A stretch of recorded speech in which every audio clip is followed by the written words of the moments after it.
Assalamu alaikum. Welcome to the lecture 41. And in this lecture, we will looking at the stresses in thin wall pressure vessel. So, what are thin wall members? So, we'll thin wall member and what are the thin wall pressure vessels? What will be the stresses? So, we will consider cylindrical and spherical thin wall pressure vessel in this chapter, and we will look at some problem as well. Okay, and uh, and by doing this, we will complete this chapter, inshallah. Thin wall pressure vessel has a lot of applications. So, especially in process and petrochemical industry, you can see storage tanks,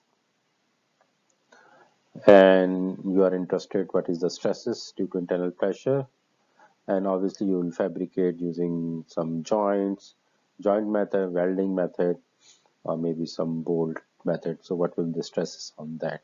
So, you're interested when you're designing something, how much pressure it can sustain, what material you want to have for that particular pressure vessel.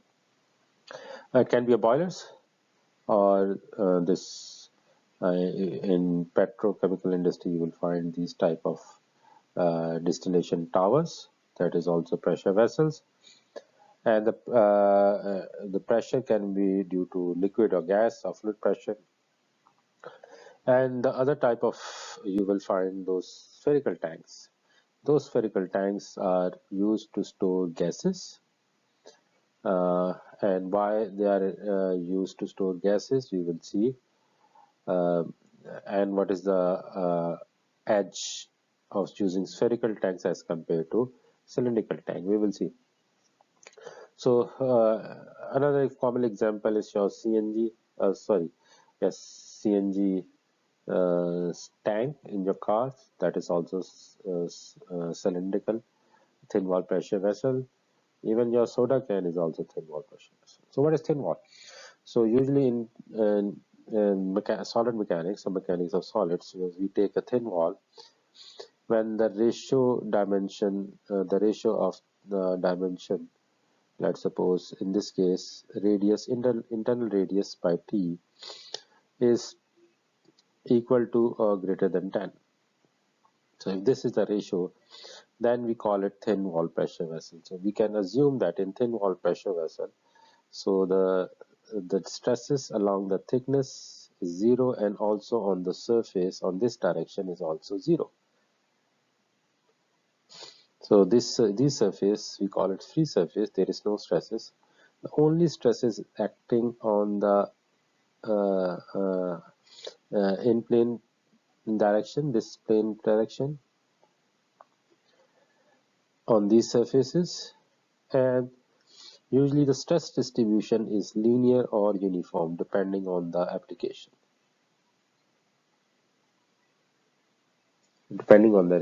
So there is a lot of application of thin plates as well. Plates, theory of plates. There's a different topics, all different topics. That is theory of plates or stresses on a thin plate. And because a lot of structure, mechanical structure, aircraft structure, if you look at aircraft structure, even automobile structure, they are made up of thin plates.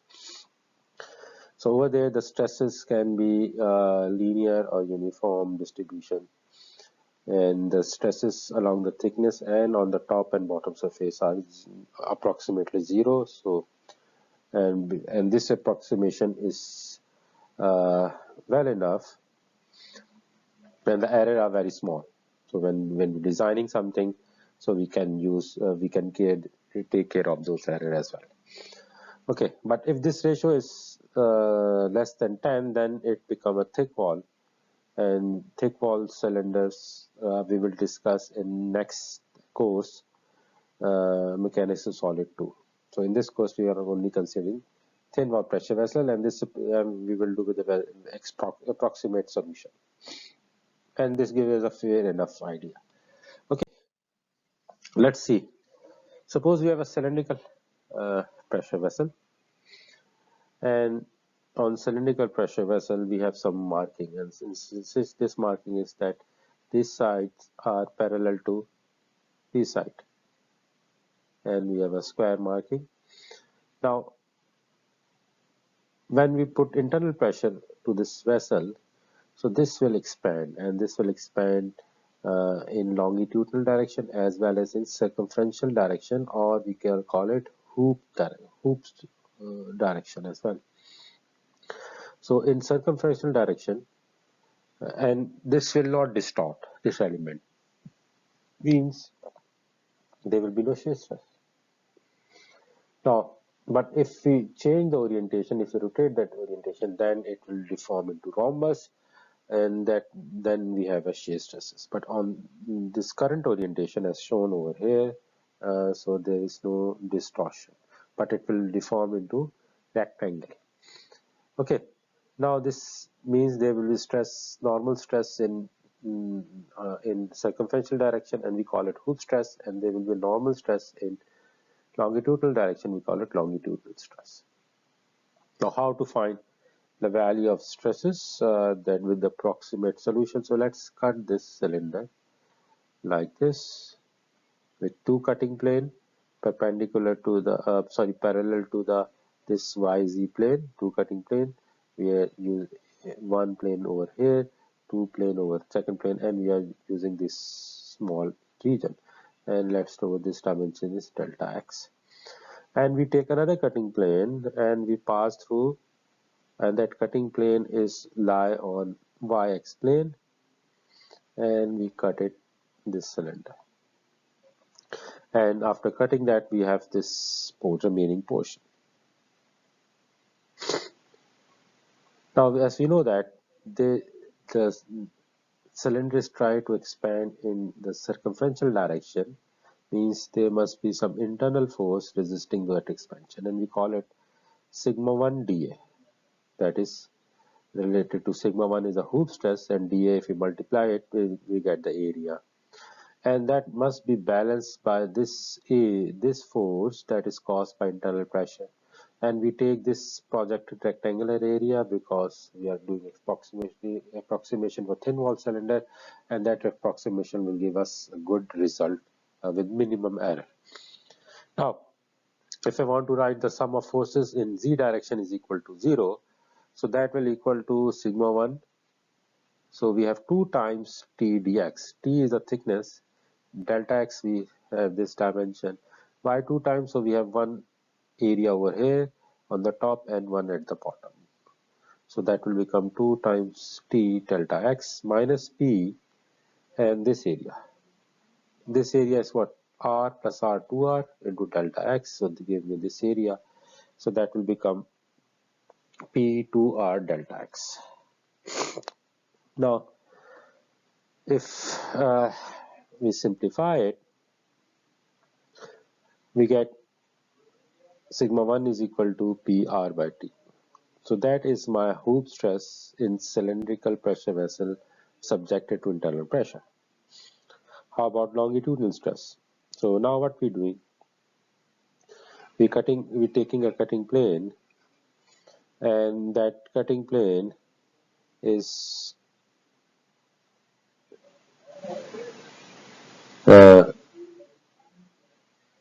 cutting plane. We are taking cutting plane, and this cutting plane, let's take this cutting plane, only one, and that is perpendicular to parallel to YZ plane, and we remove this front part. And that cutting plane, when we remove the front part, it will be something like this. So there will be internal pressure, okay, and since it's a closed cylinder, so there will be internal pressure, and obviously the material resists, and that will be causing a stress, and that stress in longitudinal direction. So if you multiply this stress with this area, this ring area, as shown over here as well, so that gives me the internal force, and that must be balanced by this external force caused by the pressure. So if I write sum of forces in x direction is equal to 0, so that will become sigma 2, that is my longitudinal stress, multiplied by area force 2 pi RT minus pi r square, that is force due to pressure. So if I put the value, that will become PR by 2T, means Hoop stresses are twice the longitudinal stresses. All longitudinal stresses is half of the hoop stresses. Since there is no shear stress, means the principles, these are the principal stresses by definition, because at principal stresses, the shear stresses are zero. And now, what will we get from this? Now, if we could consider point A and B, if you draw more circle for that, so point A representing my sigma 1, point B will be representing sigma 2. And we draw circle, so this will be a circle, and A and B are my principal stresses, sigma 1 and sigma 2. Now the third principal stress, we know that is equal to 0, because it's a case of plane stress. So the sigma C is 0, as shown over here, point O.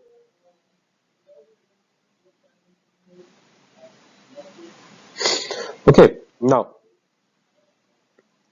if you look, the maximum shear stress, that is in plane maximum shear stress, that will be equal to 1 over 2 times sigma 2, that is basically a radius. So radius, you know that max for in plane, max in plane, let me put in plane as well, that is equal to radius, and that is equal to, if you know that, sigma x minus sigma y divided by 2 and square plus tau xy square. Now since these are the principal stresses, tau xy is 0, so we only left with sigma x and sigma y, and we know that sigma 1 is 2 times sigma 2, right?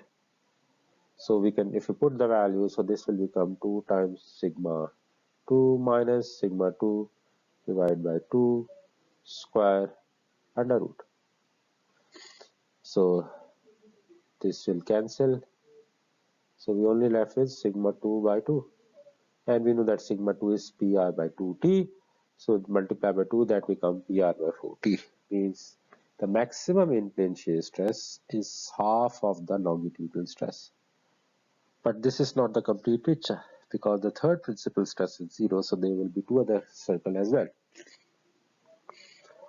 So these two circles will be one between B and O, and other will be A and O. The largest circle will be OA, and the radius of that circle will be equal to hoop stresses, right?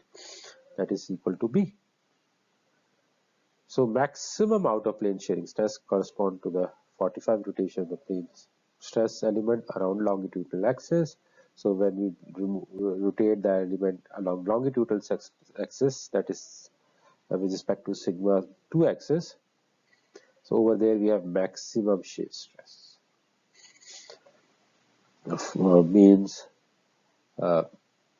if I take an element,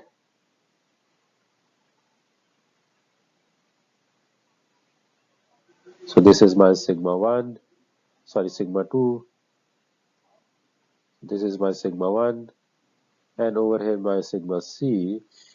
So the maximum shear stress is between, if I rotate this with respect to sigma 2 axis, or it will be simply if I change the color of my pen. So maximum shear stress will be on out of plane shear stress.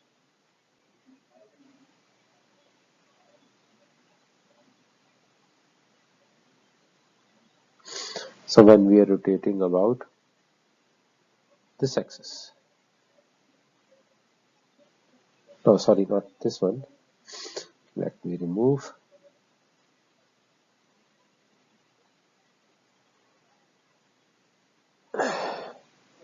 This plane. This plane. Okay. Now that will be between 0. Sigma C is 0. Okay, and the value is half of the longitudinal stress. Now, if you're designing something, let's suppose you have a brittle material, ductile material, and you have a failure criteria based on the shear stress. So you have to be careful for the cylindrical pressure vessel. The maximum shear stress will be out of plane, not in plane. Okay, now let's see what is the relation in spherical tank. So if you look at the spherical tank, and if you take any section passing to the center of the tank or sphere, so it will symmetry. So it has symmetry about all the axes. Okay. Now, considering if you take an element, this element, and if you put a marking, any orientation, so when you put internal pressure, it will expand, and all the side will expand equally because it's a symmetric about all any axis with respect to center. So means that sigma 1 and sigma 2 both will be the hoop stresses or circumferential stresses, and both will be equal. And how it will be equal? Let's suppose if I cut it with a plane uh, perpendicular to x-axis passing through the centroid. So there is some internal pressure causing force P into dA, and the material has some internal force, and that intensity of internal force is sigma 2 dA. Right? Now, if I write sum of forces in x direction is equal to 0, so this will lead us to sigma 2 dA minus P dA is equal to 0. So, and that is sigma 2 is what? That is the area 2 pi RT, and minus P into area, that is pi R square. Now, if you solve it, that will become PR by 2T. Means the maximum normal stress in case of spherical tank is equal to longitudinal stress of the cylindrical tank. Now, if I draw more circle, obviously sigma c is 0, and sigma 1 is equal to sigma 2. So A and B point, sigma 1 and 2 will coincide, and there will be only one circle. Means the in-plane shearing stress for spherical tank will always 0, and you have maximum out of plane shear stress, and that will be equal to radius of this circle, and that radius is nothing but half of the sigma 1 or sigma 2 for spherical tank, and half of sigma 1 will be PR by 4T. Now, if you compare it with the cylindrical tank,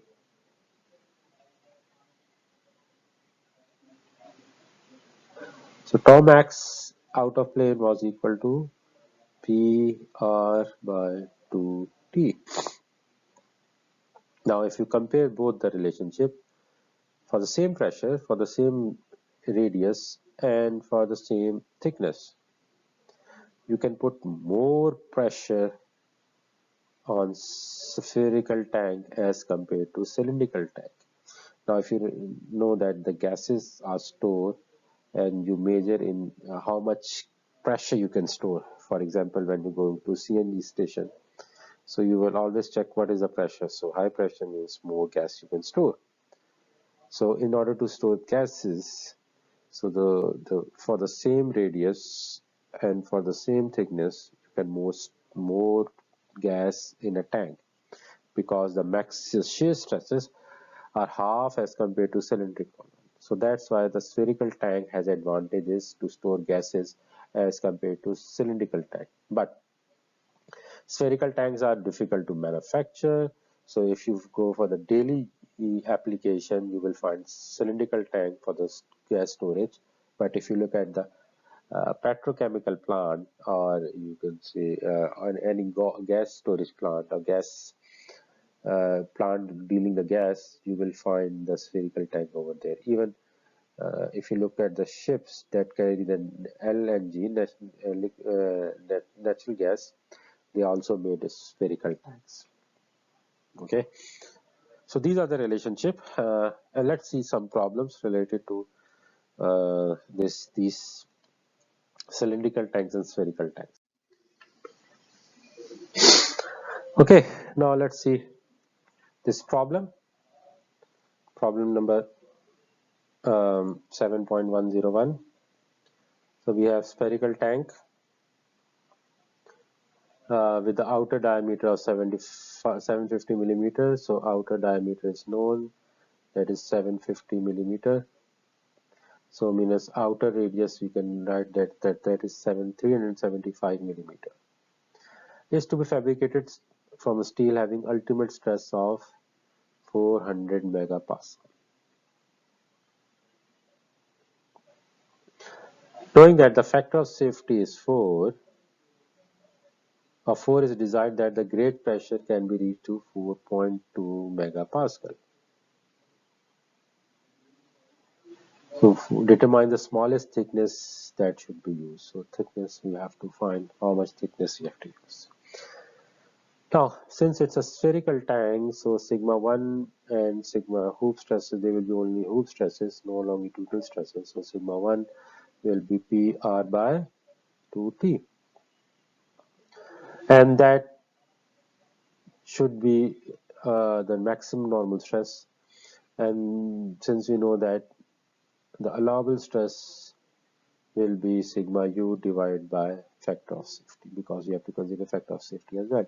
So this is 400 megapascal divided by 4, so that will become 100 megapascal. So that is allowable stress with the factor of safety 4. Now this R is not external radius, this is the internal radius. So this, we don't know the internal radius, so that will become R naught minus T divided by 2 times T, because we don't know the thickness, and that's why we don't know the internal radius, so that is equal to R naught minus T. Now putting this value, so we have 100 megapascal divided by pressure is 4.2, R naught we know that 375 minus T divided by 2T. So when we solve it, so T will become 7.713 millimeter. So this is the maximum, the smallest thickness we can have to design this pressure vessel with a factor of safety 4, or if you're designing something that approximately 8 millimeter thickness sheet you will use to fabricate this pressure vessel. Okay, now let's see another problem.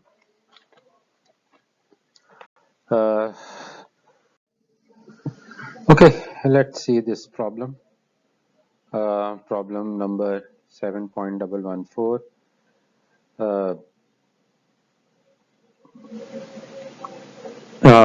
The steel pressure tank shown has a 750 millimeter inner diameter. So the diameter of the tank is given.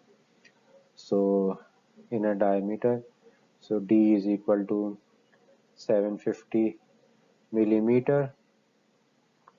So radius will be half of that value, so that is 375 millimeter. And 9 millimeter wall thickness. So thickness is also given, that is 9 millimeter. Knowing that the butt weld seams angle beta as shown over here with the horizontal axis of the tank,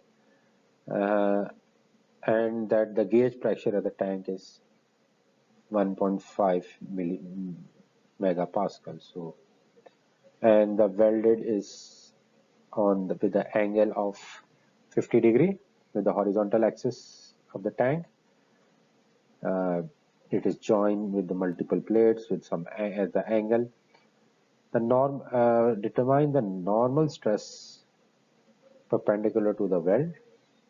So at A we have to find the normal stress acting perpendicular to the weld, and part B we have to find shear stress acting parallel to the weld. Means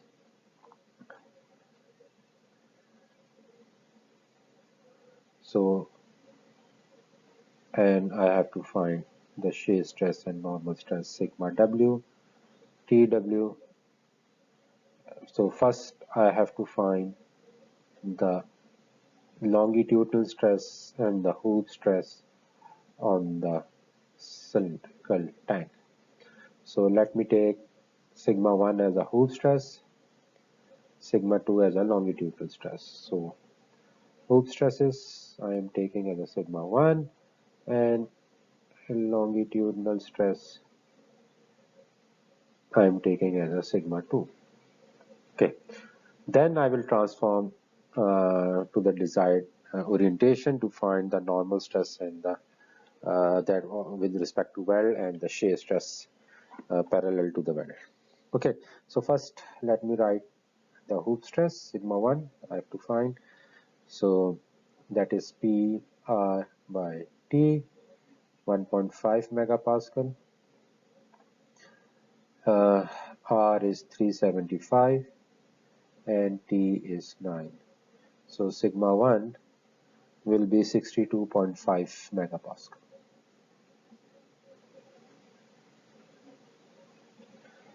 Now sigma 2, we know that half of sigma 1. So if I put the value, that becomes 31.25 megapascal.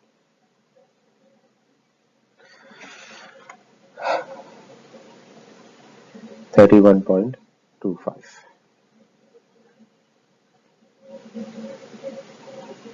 Okay, now let's solve.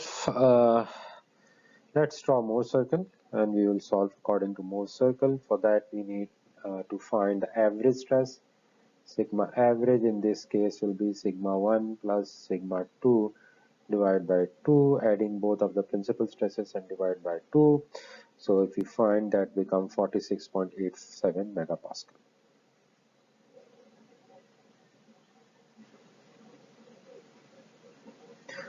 And the radius will be simply sigma 1 minus sigma 2 divided by 2 square under root, because the shear stresses are 0 in this case. So if you put the value, that becomes 15.62 megapascal. So if I draw Morse circle,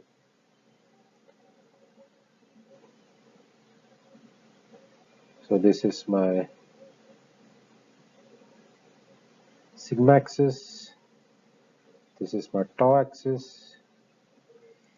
So my sigma 1, sigma 2, center, at center we have the value of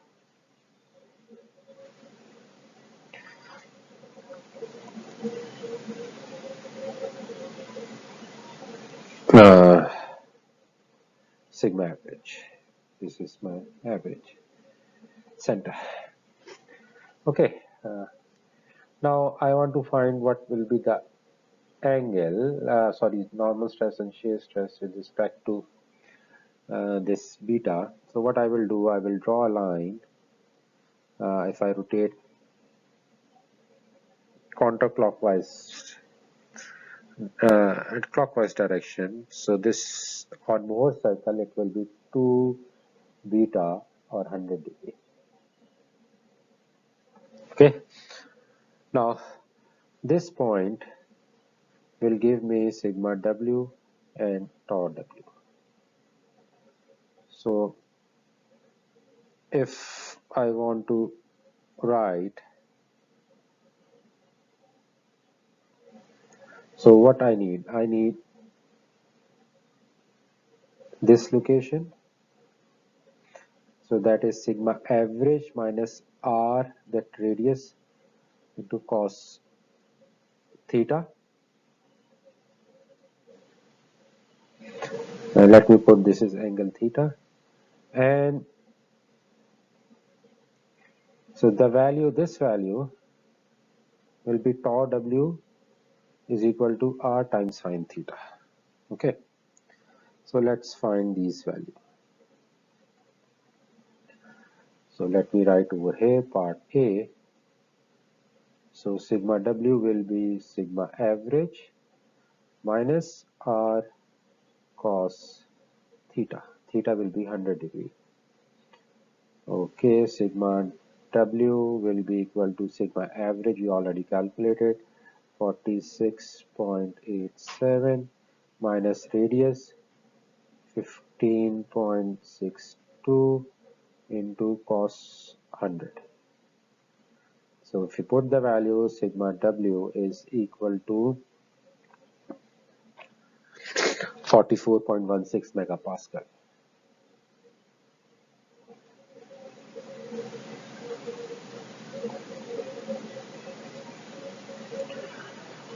Okay, so this value of perpendicular to the weld, the stresses are 44.16 megapascal. Part B is that we have to find shear stress, that is simply R sine theta. R is 15.62 sine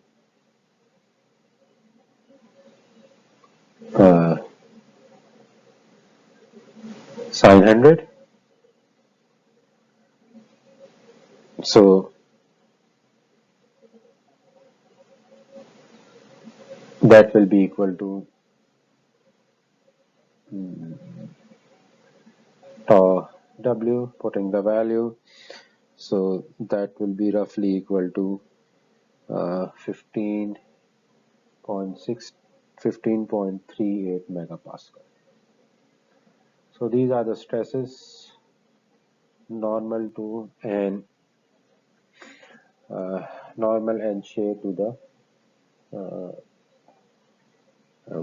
normal and shear to the weld. Okay, you can find those value with the transformation equation as well. So I do suggest that please find the stresses, do the transformation equation as well for this problem. Okay, now let's see another problem to further clarify the concept. This problem 7.12 124, and there is 7.125 as well. So I will ask you have to solve that problem for the assignment. So I'm solving this one. The compressed air tank AB has 250 millimeter outer diameter. Means this is a tank shown over here with outer diameter of outer diameter of 250 millimeter.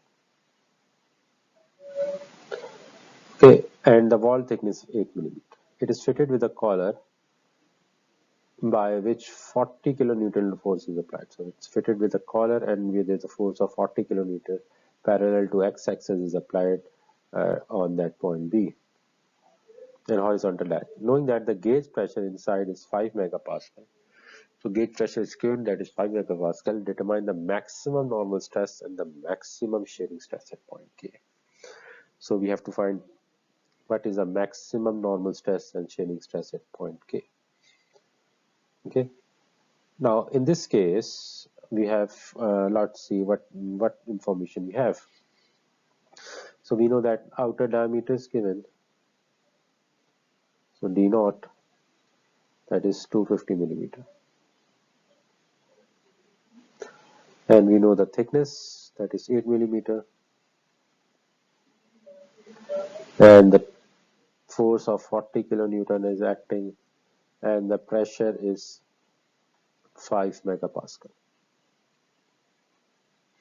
and we have to find what are the maximum shearing stress, normal stress and shearing stress at point sigma max is unknown and tau max is unknown at K. Okay, now what will be the outer radius? R naught will be 250 divided by 2, 125 millimeter, and the inner radius will be R naught minus T, that will be equal to 125 minus 8, 117 millimeter. That is my inner radius. Okay, now at K,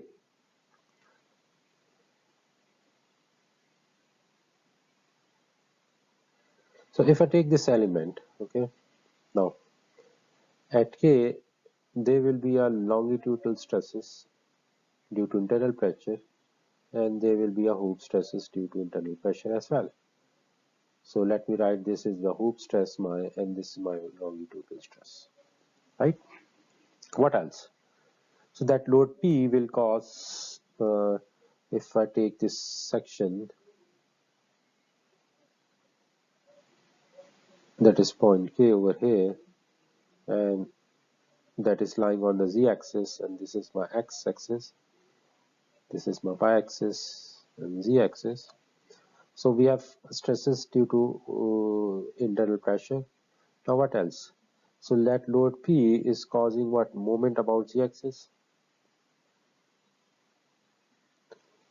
and the shear force passing through the centroid P, and that mg is equal to P multiplied by 600. Now at K, due to internal pressure, we have hoop stresses,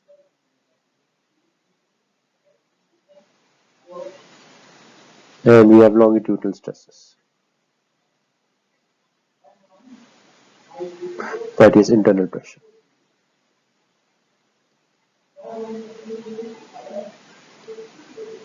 So let's find the value. Sigma h PR by T, that is 5 megapascal, radius is 117 divided by T, T is 8 millimeter. So that becomes 73.125 megapascal.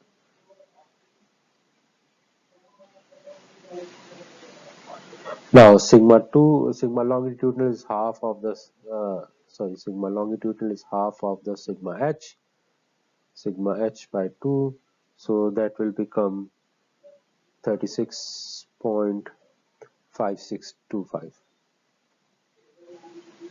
megapascal. Okay. Okay. Now what else we have? Since there is no torsion, so there is no stress due to torsion. Now if you look at the bending moment, that point K is lying at the neutral axis, because the same axis is the bending axis. So due to bending moment, there is the stress due to bending moment will be 0 at K.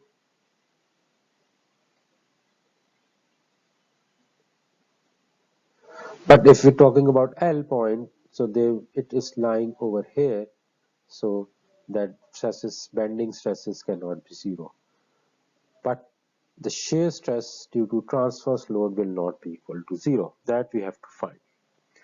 Means the shear stress at K, that will be equal to VQ over IT. That we have to find. Okay, let's how to find this shear stress. Let's see. Okay, and we know the stresses, longitudinal stress, hoop stresses, those are the normal stress, and obviously there will be a shear stress over here as well due to transverse load. And in this case, these hoop stresses and longitudinal stresses will no longer are principal stresses, because at the same location we have shear stresses as well. So let's find the shear stresses.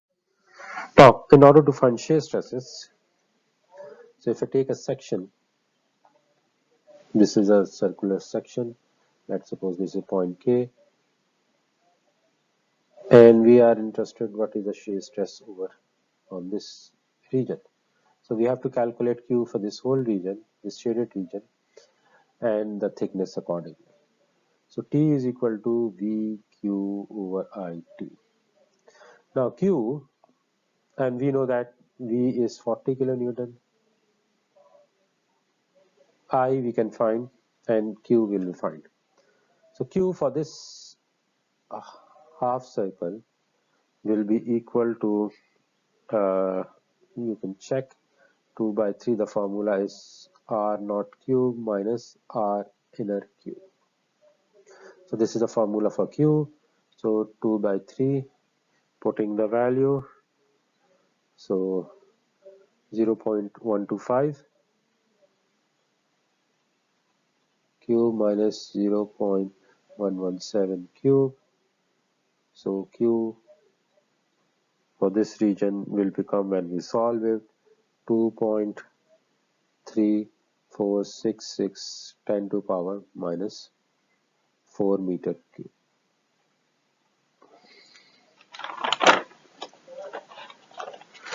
I, we know that I is pi by 4. For this, R naught 4 minus Ri 4. So putting the value pi by 4, so that will become 0.125 power 4 minus 0.117 power 4. So I, we calculate that will be equal to 4.46 10 to power minus 5 meter 4. Okay. Now, shear stress will be 40 kilonewton. We calculated the value of Q, 2.3466 10 to power minus 4 divided by I, 4.46 10 to power minus 5, and thickness. Now in this case, we are considering this whole area, whole half area. So thickness will be 8 plus 8, and that will become 16 millimeter or 0.016 meter. So when we solve it, so the shear stress is 13.15 megapascal. Now, if we take this element, and this is my x-axis, along x-axis, this is along my y-axis. So what we have? So if I take this element, if I draw it, this is my x-axis, this is my y-axis. So we have, on x-axis we have root stresses, we have the longitudinal stresses along y-axis, and we have shear stresses, right? Means if I want to write sigma x, so that is equal to sigma hoop, and we already calculated that was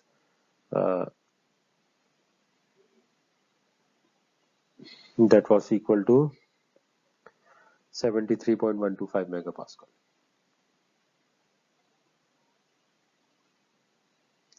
And we calculated sigma y, that is my longitudinal stress, and that was equal to 36.65625 megapascal. And tau xy, that is equal to my shear stress, and that is 13.15 megapascal. Now, these normal stresses are not principal stresses because we have a shear stress at that location as well. So how to find the maximum normal stresses? So for that we know sigma max, or sigma max will be equal to sigma average plus radius, and let me put sigma A, and sigma B will be sigma average minus radius, and the third principal stress sigma C will be equal to 0. So we have to calculate these value. Okay, now let's see. Let me put sigma x again. Let me write sigma x. Sigma x was equal to 73.125 megapascal. Sigma y was 36.65625 megapascal, and tau xy was equal to 13.15 megapascal.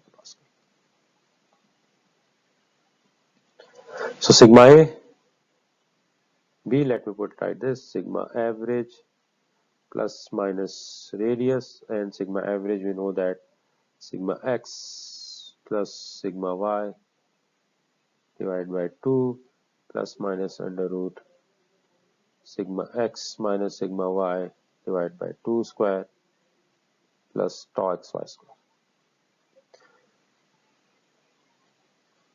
So sigma x is 73.125 plus 36.5625 divided by 2 plus minus under root 73.125 minus 36.5625 divided by 2 square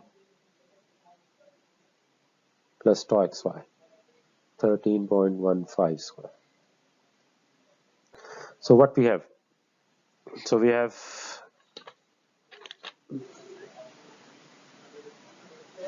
sigma AB, these are my principal stresses, that is equal to 54.843 plus minus 22.504. So sigma A will be equal to 77.347 megapascal. Sigma B is 32.339 megapascal. So maximum normal stress is sigma A, and that is equal to 77.347 megapascal, and sigma C will be 0. Now what will be the tau max? Means if I draw more circle for this problem, so if I draw more circle, so let me change the color. So if I draw more circle for this problem, so this will be,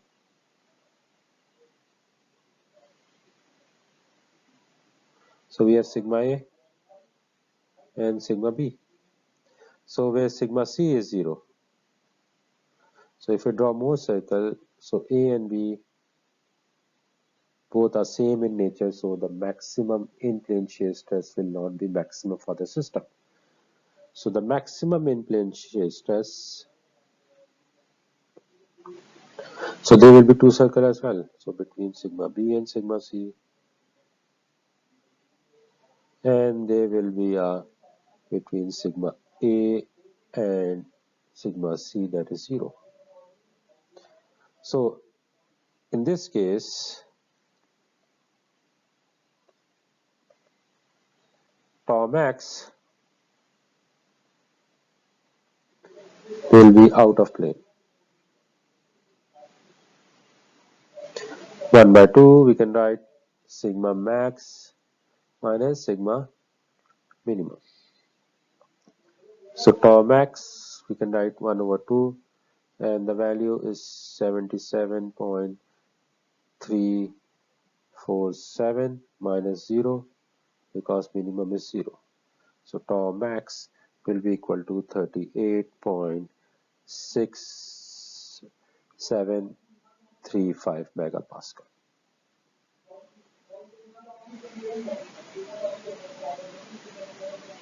Okay, so first these type of problem we have to find the stresses, what is the state of stress at particular location, the point of interest, and then we can calculate what will be the normal stresses if we have a shear stresses, and then using that normal stress principal stresses we can find the maximum shear stress. It can be out of plane or in plane depending on the nature of principal stresses. Okay, these are the assignment problems related to section 7.6, and I will for the reading assignment please go through the sample problem 7.5 and also look at the application of thin wall cylinders, cylindrical and spherical pressure vessel, thin wall pressure vessel, not cylinder, thin wall pressure vessel, both cylindrical and spherical, and you will find that lot of application in industry for this type of cylinders. Okay, thank you very much and see you inshallah.